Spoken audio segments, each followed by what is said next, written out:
नमस्कार दोस्तों, नमो भारत न्यूज़ में आपका एक बार फिर से स्वागत है। दोस्तों, दिल्ली दंगों में मरे अंकित शर्मा की हत्या से लेकर राजेंद्र सिंह, जी हाँ, डॉक्टर राजेंद्र सिंह, जिनकी अभी कुछ समय पहले उन्होंने आत्महत्या कर ली थी, उन तक न जाने कितने ही मासूम लोगों की हत्यारन बन चुकी है ये आम आदमी पार्टी।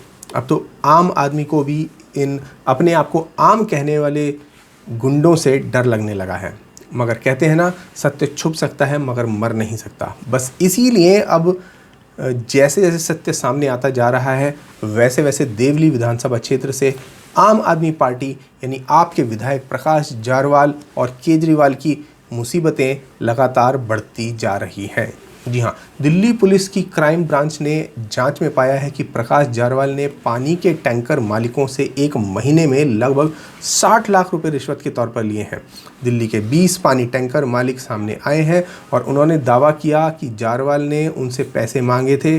4 पानी टैंकर मालिकों ने मजिस्ट्रेट के समक्ष अपना बयान दर्ज कराया है।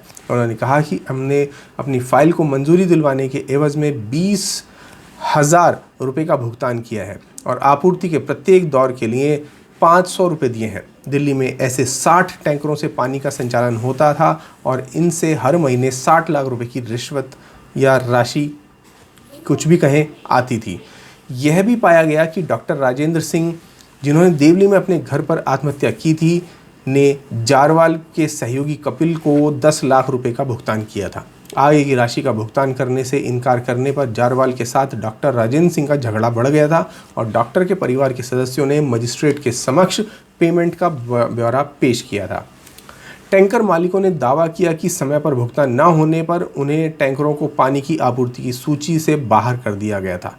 उन्हें जल बोर्ड कार्यालय से पानी भरने की अनुमति नहीं दी गई थी। दिवंगत डॉक्टर सिंह के बेटे हेमंत ने पुलिस को बताया कि विधायक और उनके लोग पिछले 5 साल से अपने पिता के साथ थे। उन्होंने पानी के टैंकर को डीजेबी के साथ रखने के लिए 50 लाख रुपए का भुगतान किया था, लेकिन उनसे अधिक पैसे की मांग की गई थी। सुसाइड से 2 दिन पहले सिंह ने लगभग 60,000 रुपये जारवाल को दिए भी थे।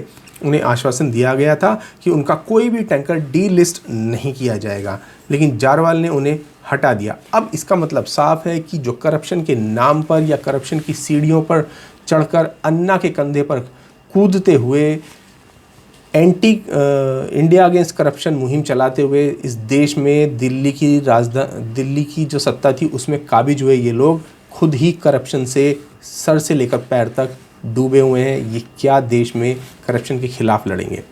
तो जब सिंह और हेमंत GK2 में डीजेबी कार्यालय गए तो उन्हें बताया गया कि जारवाल ने उनका भुगतान रोक दिया है। इस सबसे साफ पता चलता है दोस्तों कि ये लोग खुद ही करप्शन में डूबे हुए हैं। ये देश का कोई उद्धार नहीं कर सकते, लेकिन दिल्ली का मूर्ख बनाया जा चुका है। अब दिल्ली को इन्हें 5 साल झेलना ही पड़ेगा। आपको बता दें कि सिंह की पत्नी ब्रह्मावती ने कहा है कि टैंकरों को फिर से सूचीबद्ध करने के लिए चुनावों के बाद 1 लाख रुपए का भुगतान करने के लिए उन्होंने अपने गहने बेच दिए थे। उन्होंने बताया कि वे गहने उन्होंने 10 लाख रुपए में खरीदे थे, जो मात्र कुछ लाख रुपए में बेच दिए। अब उनके पास ड्राइवर और क्लीनर के बकाया का भुगतान करने के लिए पैसे नहीं हैं। टाइम्स ऑफ इंडिया के अनुसार डीजेबी के उन अधिकारियों से पुलिस पूछताछ करेगी जो डॉक्टर सिंह के संपर्क में थे। उनसे यह पता लगाने के लिए पूछताछ की जाएगी कि क्या वे कथित रैकेट में क्या उस रैकेट के बारे में जानते हैं या नहीं।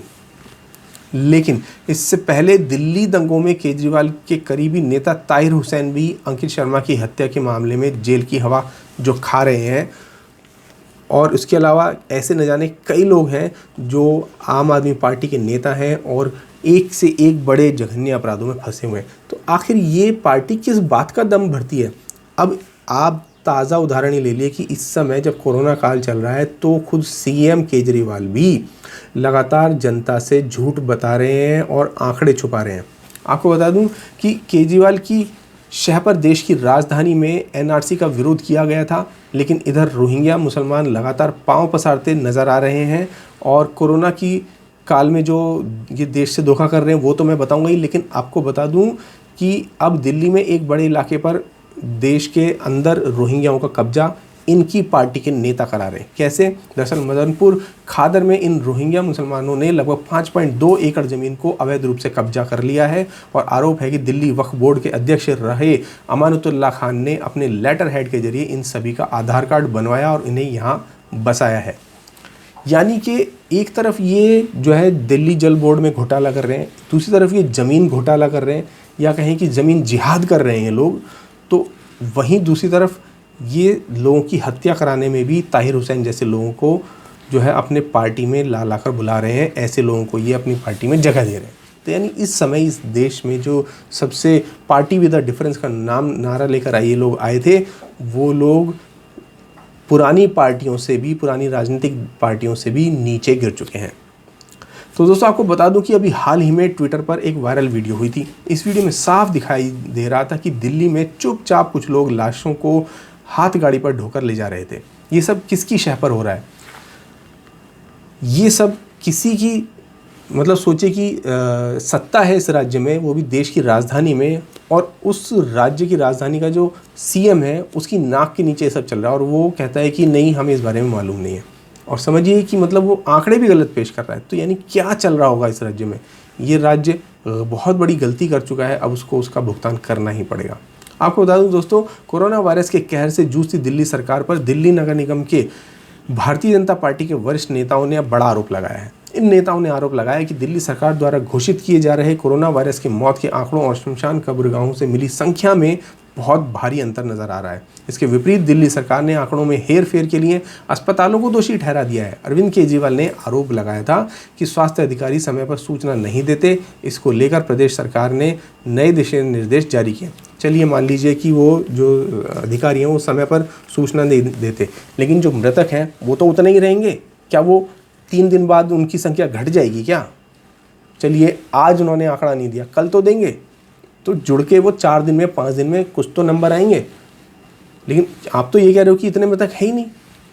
इसका क्या मतलब है? इससे पहले कोरोना वायरस की वजह से हुई मौतों को लेकर अस्पताल द्वारा दिए जा रहे आंकड़े और दिल्ली सरकार के हेल्थ बुलेटिन में बड़ा अंतर साफ नजर आया था।